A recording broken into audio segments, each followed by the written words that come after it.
Welcome sa zip9.com. This video ay itutuloy natin yung ating series about domain and range. No? And kung pinanood nyo yung previous video, ang ginawa natin was to summarize all the functions, no? All the 4 functions that we have learned doon sa mga previous 2 videos. So, sa video na to, ang gagawin natin is to relate graph, no, to domain and range. No? Ang pinakatanong natin dito is, pag given ba ang graph ng isang function, makukuha ba natin yung domain and range nun? No? And kung babalikan nyo yung ating pagkakadescribe ng domain, sabi natin ang domain is a set of x values, no? Possible x values of the function, no? That will make the function defined. No? So, pag meron kang x tapos defined yung function mo, ibig sabihin meron kang y. No? And kung meron kang xy, ibig sabihin meron kang point. Ibig sabihin yung x, yung domain mo, graphically, yung domain mo is the set of all x values, no? Of the points on the graph, no? At yung range mo ay the set of possible, the set of y values, set of y coordinates of the points on the graph, no? So ulitin ko yung x is the xy are the coordinates of the points on the graph, meaning yung domain natin is the set of all x coordinates of the points on the graph, no? At yung range natin is the set of y coordinates of the points on the graph, no? So para malinaw, tingnan natin tong graph na to. So, pag yung point na to, ang x-coordinate niya ay yung number na nandito, di ba? For example, yung point na to, maybe about 2.5, no? Or tong point na to, ang x-coordinate niya ay 2. So, lahat ng points na yan, actually, yung mga x-coordinates niya, itong mga numbers dito, no? So, ibig sabihin, ito yung kanyang domain, no? Ganon din yung range, no? So, for example, pag nandito ka, yung y-coordinate mo ay yung number dito, di ba? So, pag nandito ka, yung y-coordinate mo ay yung number dito. Ibig sabihin, yung from here to here, yung y-coordinates niya ay yung mga nandito. Numbers dito. No? So, ito actually yung range. So, yung domain nito is from negative 1 to 3, including 1 and 3. At yung range nito is from 4 to 6, including 4 and 6. No? So, syempre, pag binago mo yung itsura ng function, yan, nagbabago din yung kanyang domain and range. No? Okay, so, ngayon tignan natin yung domain and range ng mga function na inaral natin. No? Siguro kailangan natin gumawa ng bagong window. Okay? So, yung first function natin, di ba, yung y equals x plus 1. Tama? So, ang y equals x plus 1, sabi natin yung domain niya tsaka range pareho na set of real numbers, no? From negative infinity to infinity. And I think obvious, no? Kasi walang bakante, di ba? Walang bakante, puro may points lahat, di ba? So, lahat yan, meron yan x coordinates, no? Yan, itong point na to, x coordinate niya, for example, is negative 3. So, lahat yan sakop siya. Kumbaga, kung yung kanina parang shadow nung, kung titignan mo yung mga numbers dito, yung parang shadow nung graph yung domain, so lahat yan masasakop niya from negative infinity to infinity. Ganon din dito yung range, no? Diba? So lahat naman yan ay, lahat ng points ito ay may range, ibig sabihin para sakop rin niya. So parang obvious ito na negative infinity to infinity yung domain niya, tsaka negative infinity to infinity yung range niya.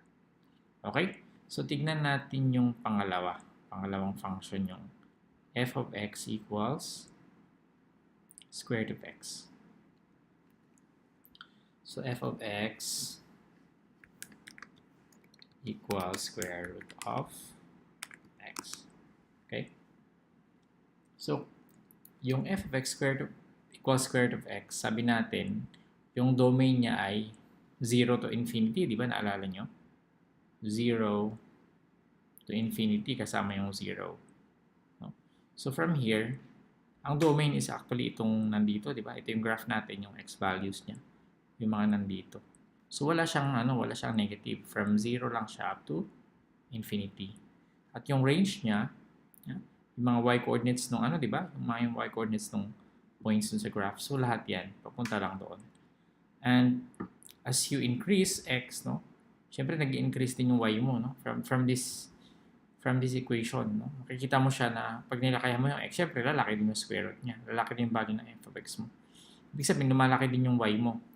So, pataas yung ating range, no? So, makikita mo naman, umakyat yan habang pumupunta siya sa kanan. So, meaning, the range is also from 0 up to infinity. Pataas din siya. No? Yung mga y values ng, mga y coordinates ng graph. Now, for number 3, we have g of x equals 1 over x. G of x equals 1 over x. Okay? So, alisin muna, i-hide muna natin yung graph nito. So, yung kulay orange, no? Nakikita nyo. So, hindi siya pwedeng, kung makita nyo yung ating domain and range dito, bawal siya ng 0, no? Both the domain and range. And makikita nyo naman dito, no? Kung domain, ang titignan natin yung x, di ba? Yung x ang titignan mo pag domain. So, sa point na to, paakyat yung graph, pababa.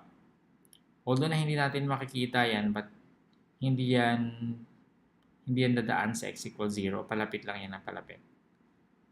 Palapit lang yan ng palapit sa x equals 0. Ano ba ang x equals 0? Ito actually siya, itong line na to.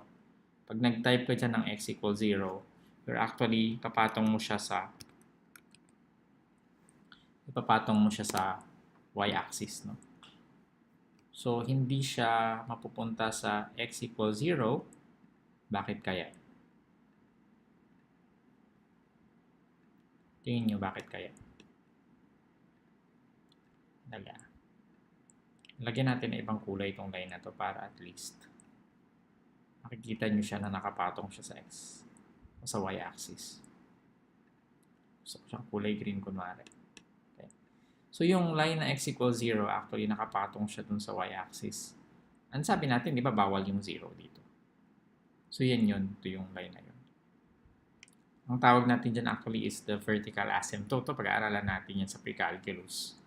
And pag yung y naman, yung titignan mo, bawal naman siya dito sa y equals 0. This is y equals 0. Kung titignan mo itong y-axis natin, ang y equals 0 is yan, between negative 1 and 1, di ba? So, wala ka rin graph dyan. Wala ka rin graph. Kahit palapit siya ng palapit dun sa y equals 0 or the x-axis, hindi rin siya pwedeng equal siya sa 0. Kaya, from here, y is not equal to 0. Okay? So, yan naman yung horizontal asymptote. Pag-aaralan din natin yan sa pre-calculus. No? And, pinaka-last na graph natin is h of x equals x squared. Oh. Yan. So, h of x equals x squared. Ano ang ating domain, no? Domain are the x coordinates, di ba?